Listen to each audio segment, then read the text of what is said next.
আত্মহত্যার সিদ্ধান্ত নিয়েছিলেন আমির খান। দীর্ঘদিনের বিরতির পর মুক্তি পেয়েছে আমির খানের সিনেমা সিতারে জমিন পর।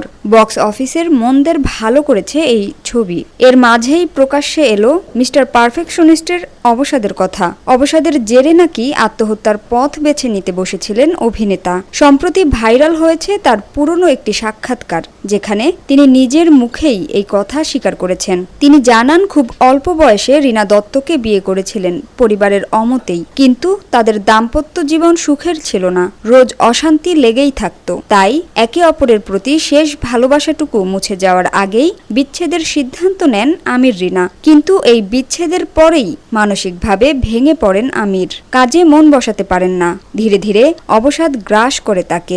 সাক্ষাৎকারে আমির বলেন, বিচ্ছেদের পরে বুঝতেই পারছিলাম না আমার কি করা উচিত। রাতে ঘুমাতে পারতাম না।